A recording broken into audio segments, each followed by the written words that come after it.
How's everybody doing out there? This is going to be a little bit different type of video than I normally do. Um, this isn't really an episode of No Edits Crypto. I did my normal No Edits Crypto show earlier today, but just kind of wanted to do a quick video here on um, where I think cryptocurrencies are going to be in 5 years, because I think that a lot of people that are new in this space, and even the people that have been around, there's just a lot of people wondering what the potential really is, and where it's going to be. And I kind of, based my show around the future and what I think is going to happen in the space.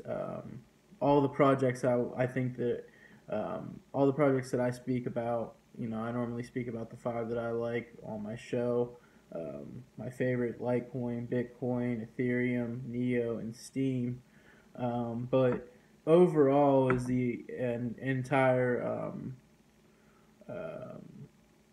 the aggregate market, all the coins, where I think that's going to be. Firstly, I think that in the next 5 years, we'll set that as the timetable. I think that we'll see uh, many currency. We will continue to see the breadth of cryptocurrencies expand. So we're gonna see more cryptos. I know there's like 1,000 cryptos already, or whatever there is. I don't even look anymore. Um, but that will continue to grow. But the projects that actually have utility and are going to be important will rise at the top.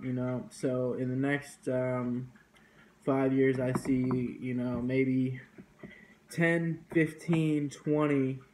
I know that's more than most people would say. 20 is kind of a high number, but I could kind of see maybe 20 cryptos and tokenized blockchains, like Neo, for example. I think that'll be something that people are using for a long time. I actually think Neo could catch up to Ethereum in the future. Now, that might be a little optimistic, but we'll see. I think the Chinese are going to get on board there. But overall, back to the overall picture, we're going to see, five, in my opinion, five that are the leaders.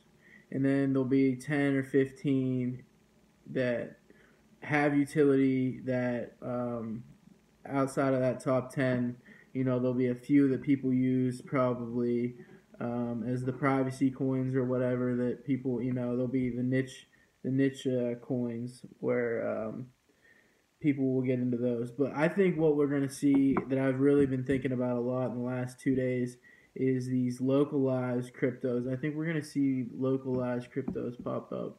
And I read an article yesterday about a guy in Russia, and it's sort of this exact scenario that I think we're going to see take place all over the globe, where people go to farmers markets and such, and instead of using fiat or whatever, they're basically the majority of people use fiat, okay, whether it's digital or the actual paper trash money, flag money.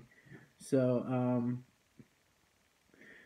people are going to start getting out of that. They're going to get into the big cryptos, and then I think there's going to be a wave of people that realize that they could really bring a lot of value to their communities by taking the blockchain and putting it on a localized level.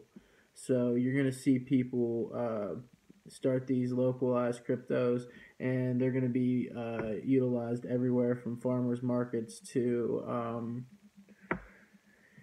who knows. I mean, this really is going to disrupt everything. I think that people still don't grasp how big the blockchain technology really is. Now, I could be wrong. It might take longer for these localized cryptos to pop up, but I think 5 years is probably a good time frame to put that on. another key aspect to this is that as more people start to jump in here, people really need to pay attention and continue to push for self-regulation with these exchanges and just the overall space. Make sure everyone's trying to comply so we don't get any setbacks. I don't think we want any setbacks in the space. We're already, let's see, what are we, 9 years in now? We're in our ninth year. Heading into the ninth year. So the first Genesis block was in '09, and the dream of Satoshi Nakamoto started back then. But 9 years in, it's kind of crazy to think about that. But I think these next 5 years will be the where you see the paradigm really begin to shift, and the people who we had the really early adopters, and now you've got the kind of second wave of early adopters, and then you'll have the people that are like right on their time. They think that they're like hip or whatever. It's like the same people, kind of how cell phones worked and the internet, and all of the groundbreaking tech that we've seen in the last 20 years probably. They'll jump up on board, and then you'll have the laggards coming in where they're really not going to make much or any money on the space. They'll just use the tokens and currencies to in their everyday life. It'll be like so ingrained and so built into everyone's everyday life that it'll be just it'll be seamless. You won't even know you're using it, I don't think. So that'll be really interesting. So these people that say they're not going to use cryptocurrencies, I mean, you guys I don't know if you realize how foolish you sound yet or what. To me and to a lot of people, you sound like the same people that said you'll never use the internet, you'll never send an email, you'll never have an iPhone, you'll never have a smartphone, you'll never have a cell phone, whatever, And there was probably those same people that said, there was their grandparents that said they'll never have a television or they'll never, drive a car. I guess back before that, it's like, why do I need a car? I have a horse and buggy, that sort of thing. So decentralization is really going to be huge here in the next couple of years. I think people are really starting to see, like, even in the last year, I've just noticed that people are like craving decentralization because of the privacy aspect, and just people are sick of having their money stolen from them through inflation. You can never pay back fiat debt, so the system's rigged, and people are finally figuring it out. When you're being spoon-fed your news by the people that own the banks for 100 years or whatever, longer, you have no chance to figure out how bad you're being ripped off. And we're getting deeper into the debt now, so it's the theft and the end game is becoming clear to see. There's no way out of the debt other than opting into a new system. So I think everyone in America, the younger people especially, are really getting on board. So in the next 5 years, I think everybody will own cryptocurrencies, at least one. So everybody who gets in, make sure you're educating your friends. Don't let them get into projects, or at least you can't tell them what to do, but at least educate them and let them know that we can't afford for the timetable isn't very long before this debt really gets even worse.